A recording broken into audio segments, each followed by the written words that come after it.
Jazz Stories. This is a live streaming, boys and girls. I'm going to tell you a few stories.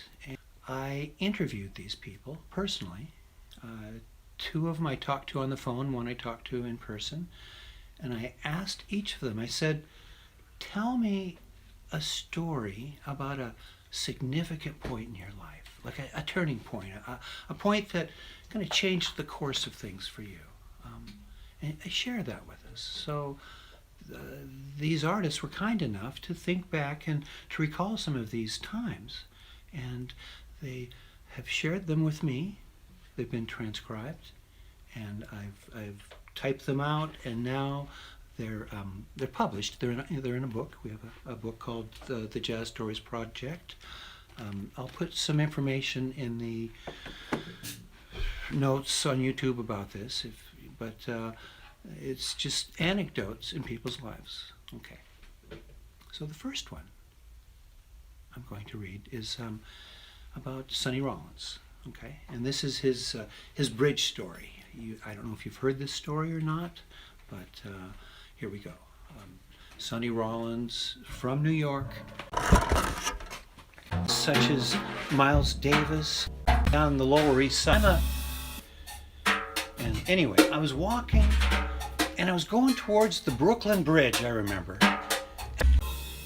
And it occurred to me that this would be a perfect place for me to bring my horn and practice in perfect peace. And I wouldn't be disturbing anybody. I could blow my horn as loud as I wanted and as long as I wanted. See, I'd taken a sabbatical basically at the time.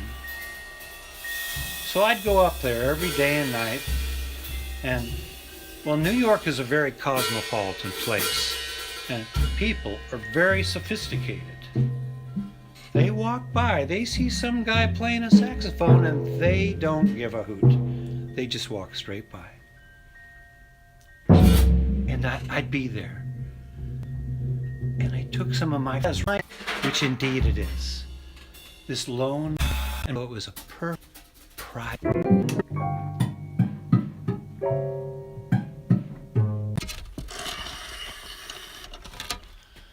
This is a story from met him in Berlin, so this was recorded face to face. Okay. I was born in Göttingen. That's Göttingen in 1937. I met Thelonious Monk. Now, I was introduced to him in one of his concerts by my manager, who was also setting up that concert too. So Monk, he looks into my eyes, and I've never seen any person again look at me like that. He saw so much. It was unbelievable. So he asked me, after the concert, if I could come with him and Nellie, that was his wife. But first, he wanted to know everything about European music. So the first question he asks is, who is copying me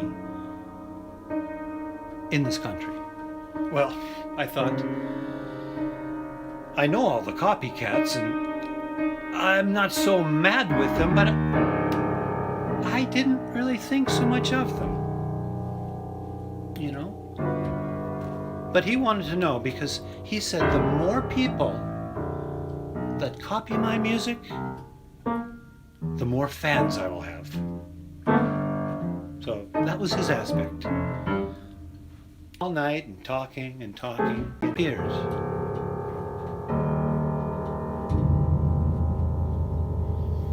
But you see, Monk, the critics had written in Downbeat and in other magazines that he doesn't play all the time, that he gets off his piano and lets other people play. But what Monk was doing, Monk was getting up. I watched him in that concert. He was getting up from the piano, and Frankie Dunlop was playing the drums, yeah? Now, Frankie was a dancer. He was a real dancer. He played drums, but he was also a dancer and monk. He was very voluminous at the time. And it was like a big bear dancing. But the musicians, they played with his moves, though he wasn't playing the piano.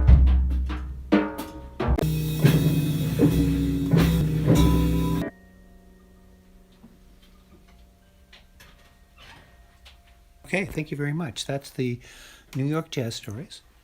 If you like what you hear, click on through to the YouTube channel and subscribe to our channel. So thanks so much for tuning in, and we'll see you next time.